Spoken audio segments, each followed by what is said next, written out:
김혁 목사님은 저하고 띠동갑이십니다. 아직 굉장히 젊으시죠. 저도 젊은데. 그래서 지금 버지니아의 린치버그라는 곳에 있는 신학교 리버티 디어리티컬 세미나리에서 목회학 박사 과정을 공부를 하시는데 코스웍은 다 끝났고 졸업 논문을 쓰고 계십니다. 시카고에 친척도 있고 해서 겸사겸사 다녀왔다가 오늘 말씀을 전해주시게 되었는데 이 요나서 4장 1절 11절 말씀을 가지고 회복을 꿈꾸며 라는 제목으로 말씀을 전하실 때에 함께 큰 은혜 누리는 복된 시간이 되기를 바랍니다. 우리 목사님 나오십시오.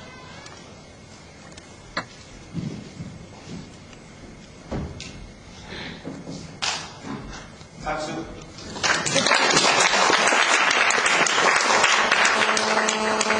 목사님 저보다 키가 조금 크신 모양이네요. 조금 크죠? 예.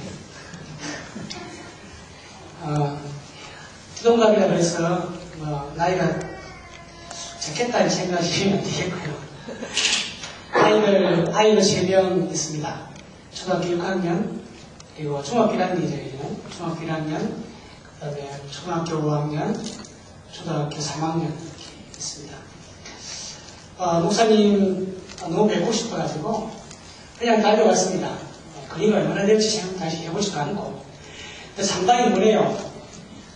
차를 가지고 오려고 생각했는데 우리 16시간 17시간을 타고 오려니까 차도 문제가 될 수 있겠고, 지난번 여름에 우리 아이들 데리고 여행을 하고 했는데요. 차를 넣다가 그만 차가 고장이 나고 했어요. 그래서 오른쪽 바퀴가 부러졌는데 그대로 넘어가다가는 하나님을 살리셨다. 이렇게 만날 수 있는 것도 하나님의 은혜구나. 이렇게 생각을 해봅니다. 차는 도무지 안 되겠고, 그래서 비행기를 타자. 그래서 비행기를 탔는데요.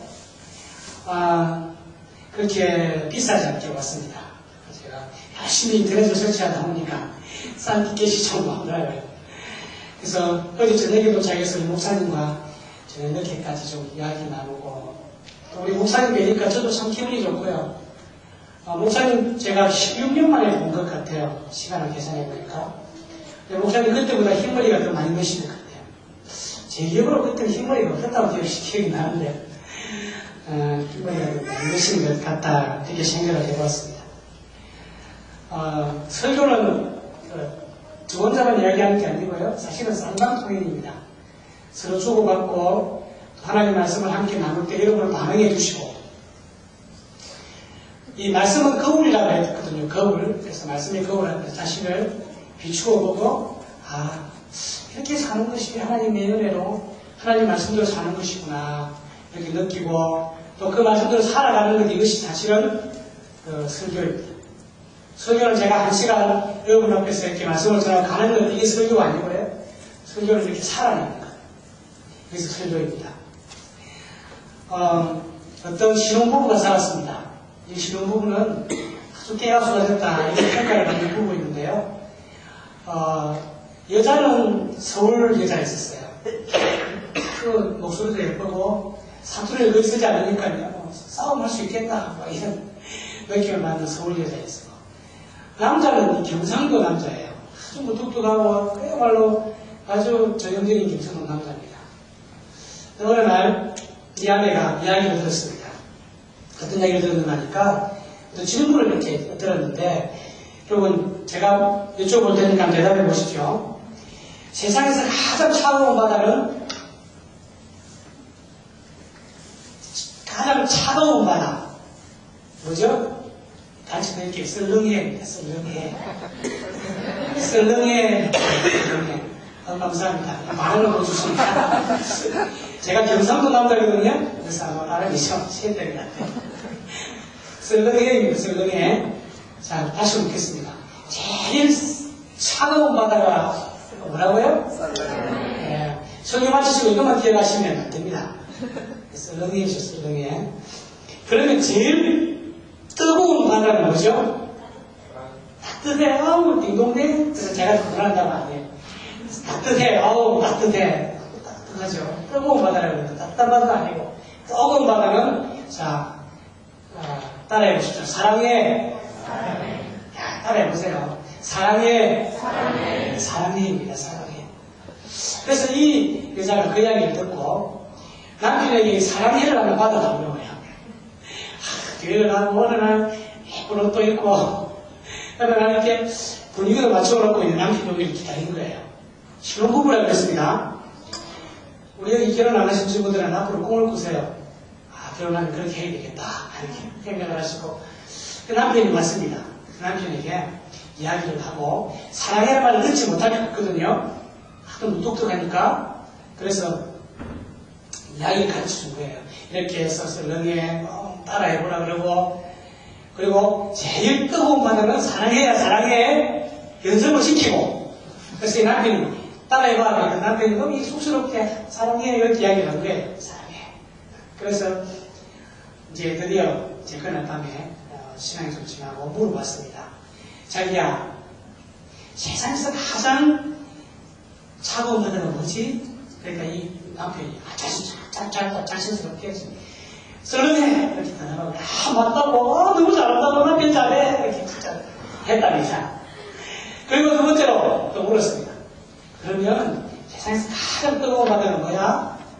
이렇게 말하니까 남편이 말을 하지 않는 거예요. 쑥스럽거든요. 사랑의 말이 참 하기가 참 힘들어요.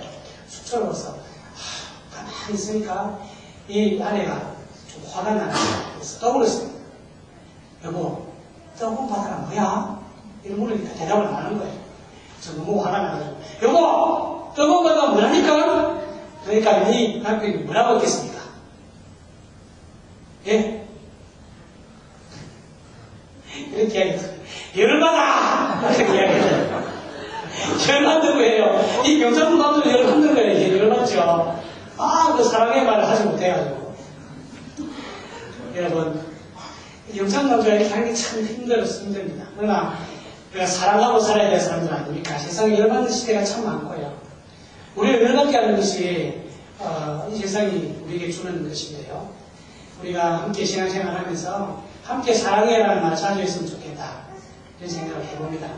근데 참 교회도 가만히 보면 웃지 않을 때 앉아있는 모습 보면 다 열받는 것 같아요. 오늘 무슨 일로 열받은지는 모르지만 얼굴이 다 굳어있고 그런 경우들이 참 많은데요. 우리가 옆 사람을 쳐다보면서 자기야 물어보세요. 자기야 이렇게 우리 전해소박들은 이런 것도 좋겠어요. 한번 이 시간에 사랑의 말을 들어보시고 함께 말씀을 나눠봤으면 좋겠습니다. 자, 한번 해보십시오. 세상에서 제일 저 따라하세요. 자, 세상에서 제일 차가운 바다가 뭐지? 물어보세요. 대답해주세요. 조용해. 자, 두 번째 질문입니다. 자, 세상에서 가장 뜨거운 바다는 뭐지요? 뭐예요? 큰 소리로 말해주세요. 사랑해라고. 제가 예배드리기 전에 집에 전화를 했습니다.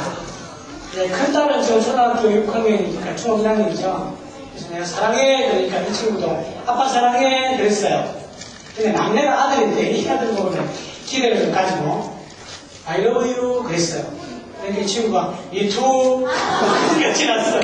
그래서 이제 안 되겠다. 한글로 이제 사랑해 그러니까 보내지 않습니까? 나도 이게요 참 남자 여자의 차이일 수도 있을 것 같아요. 그러나 우리가 함께 사랑하고 서로 존경하고 서로를 위해서 이렇게 감싸주는 그런 우리 교회 공동체가 되기를 바랍니다. 마음을 좀 열었으면 좋겠습니다. 말씀을 나누는데 긴장하지 마시고 여러분들도 저 목사가 무슨 말을 할까 오늘도 설교가 길지 않을까 이런 생각을 적어주시고 말씀을 좀 나누겠습니다. 며칠 전에 우리 지난주입니까 2주 전이니까 우리 작고하신 옥한 목사님 여러분 잘 모르시지만 아주 유명한 목사님입니다. 전 한 번도 안 만나볼 기회가 있었는데요. 이분이 자기를 소개할 때 이렇게 소개를 했습니다. 한없이 흠이 많은 옥한입니다. 이렇게 해서 자기를 소개하더라고요. 흠이 한없이 많은 옥한입니다. 이렇게 소개를 하더라고요. 저는 이 말을 들을 때에 세상에 참 완벽한 인간이 어디 있겠습니까? 다 흠이 많고 티가 많은 그 자신의 약점을 다 가지고 있는 그것이 우리 사람이라는 생각을 해보았습니다. 요즘에 신정환 씨 여러분 아시죠? 미국에 있지만 여러분 더 많이 아실 거예요. 모르시는 분은 신정환이라는 사람이 있습니다. 연예인이라는 분. 그런데 이 사람이 위기가 참 좋았습니다. 그런데 어느 날 필리핀에서 원정부가 필리핀에서 도박을 하고 무려 빚을 5억을 졌다고 그러더라고요. 50만 원이에요. 50만 원. 그리고 집도 세 채를 날렸다. 이 빚 때문에. 그리고 이 빚을 못 갚아가지고 지금 도피 생활을 하기 시작했다. 그 기사를 읽을 때에 사람은 참 한순간이라는 생각을 가지게 되었어요. 한순간이에요, 한순간. 어저께 제가 비행기를 타고요, 시카고 오레오 공항으로 내리는데, 저는 분명히 제가 강가에 있었기 때문에, 비행기가 이렇게 내려오다가요, 갑자기 비행기가 솟구쳐 오르는 거예요. 여러분, 그때 제 마음은 철렁, 그야말로 철렁이에요. 와, 이 순식간에 이래 가는구나 생각이 들더라고요. 이렇게 가는 거예요. 사람은 한순간에 갈 수 있다는 것을, 그렇죠, 무슨 일이 있구나. 그렇게 생각을 하고 있는데 이 비행기가 선회를 해서 결국은 안전하게 공항에 내렸습니다. 비행기가. 그러면서 공항에 소식 안내 방송이 들리는 거예요. 기자님 방송을 하는데 저는 영어를 잘하지 못해가지고 4년 반 정도를 미국 시간을 지금 했는데요. 들리는 주워들다 보니까 그거예요. 내리려고 하는데 그 버스 트럭 있죠, 트럭. 아마 그 공항에서 트럭하고 요 가까운 거리에 있었던 거. 근데 거기서 기장이 보고 바로 속을 졸라했어요. 그래서 아주 가까웠다. 그렇게 이야기를 하는 시간에 듣고 인생은 이렇게 가만히 갈 수 있는 거구나. 그런 생각을 제가 해보면서 그래도 내가 예수 믿는 게 너무 감사하구나. 이런 생각 해보기도 많이 했지만 그러나 잘 살아야 되겠구나. 내가 어떤 사람인 줄 알고 내가 할 수 있는 하나님 앞에서 어떤 사람인 줄 알고 그렇게 열심으로 하나님 앞에서 고랑되어라는 말을 들어보셨죠? 하나님 앞에서 살아가야 되겠구나. 나처럼 겁이 많고 티가 많은 사람인데 사람이지만 한번 멋있게 살아봐야 되겠다. 그런 생각을 해보았습니다. 오늘 이 본문에는 정말 겁이 많고 티가 많은 한 사람을 우리가 만날 수 있습니다. 그 사람의 이름은 요나입니다. 요나입니다. 여러분, 여기에 있는 분이 요나예요. 미국으로 발음을 좀 꼬아야 되면, 요나, 이렇게 되었습니다. 여기 있는 사람이 요나죠. 오늘 이 흠이 많고, 정말, 이럴 수 있는가? 라고 반문해 볼 정도로 그런 사람을 우리가 만날 수 있습니다. 요나를 다 잘 아시죠? 모르시는 분들을 위해서는, 요나는요, 선지자였습니다. 1장부터 3장까지로 기록을 쭉 읽어보면, 요나는 끊임없이 하나님 앞에 범죄합니다. 하나님께 모른다는 거죠. 요나가 선지자지 않습니까? 선지자는 하나님 말씀을 전하는 사람이죠. 선지자는 자기만 하는 사람이 아니라 가서 전하라 이렇게 하면 선지자는 전하는 사람이에요. 그런데 이 선지자는요, 이 선지자 요나는 하나님 니느웨로 가라 하수의 수도인 니느웨로 가서 회개를 외쳐라. 회개하라! 라고 외쳐라 했는데, 이 요나는 가기 싫었어요. 참, 요나가 참 이뻔한 사람이었답니다. 요나는 가기 싫어가지고 단수로 내려가는 배를 탔다가, 그러면 풍랑을 만나게 됩니다. 그래서 2장에 보니까, 풍랑에서, 배로, 어쨌든 지자체에서 배에 던져지죠. 하나님께서 요나를 죽이지 않습니다. 요나의 뱃속에, 물고기 뱃속에서 요나를 살려냅니다. 그리고 2장에 회개하는 장면이 나옵니다. 하나님 내가 너무 잘못했습니다. 내가 선지자로서 하나님의 말씀에 명령에 순종하겠습니다. 그렇게 말을 하고 3장에 니느웨로 가서 복음을 전합니다. 회개를 외칩니다.